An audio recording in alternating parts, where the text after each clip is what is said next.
Well, we begin with happenings here in the country, and Devolution and Planning Principal Secretary Peter Mangiti will appear for questioning by the Ethics and Anti-Corruption Commission. Mangiti is being questioned over the 791 million shilling scandal at the National Youth Service. In what EACC termed as facilitation of investigations, Mangiti will be grilled on allegations of financial impropriety at NYS. 14 other staff from the Ministerial Training Committee are expected to face the anti-graft agency. However, the 791 million shillings NYS scandal will not be the only issue. EACC investigators Gideon, Rukaria and Mohamud Hassan will be seeking answers on. Mangiti will also answer questions on revelations of up to 900% inflation in purchases by the ministry. Let's now talk to our reporter Timothy Otieno, who is following these developments. Timothy, thank you very much for joining us.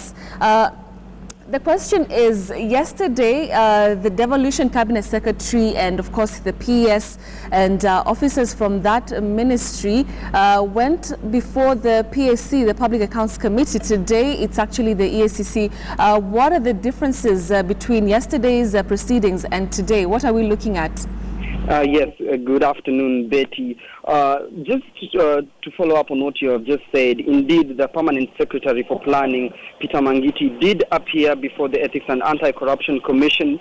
Betty, he arrived at about 9:30 in the morning. So right now, they have been in closed-door interrogations for about 3.5 hours. And of course, the main issue and what Kenyans need to know is that he was summoned here on the 30th of October through a written notice that he should appear before the Ethics and Anti-Corruption Commission investigators to answer to the case of the National Youth Service funds that were believed to have been misappropriated.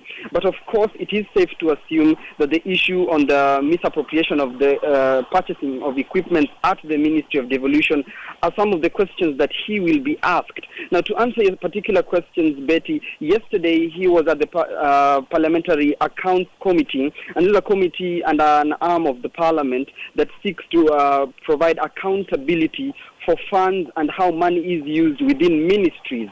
But today's interrogation is about issues on charges.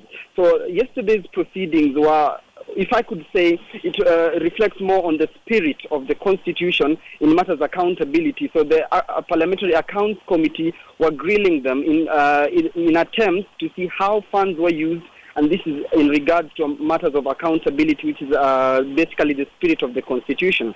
But today's interrogation by the Ethics and Anti-Corruption Commission, I could say, is in regards to the letter of the Constitution. Remember, Betty, if you are a senior or any public official is found to have misappropriated or used funds in a way, in a manner that is he or she cannot account for, then there can be leveled criminal charges against them. So that's the difference between these two proceedings, as even the interrogations and the questions proceed inside, Betty. Right. Thank you very much, Timothy Otieno, giving us an update of what's taking place at the Ethics and Anti-Corruption Commission.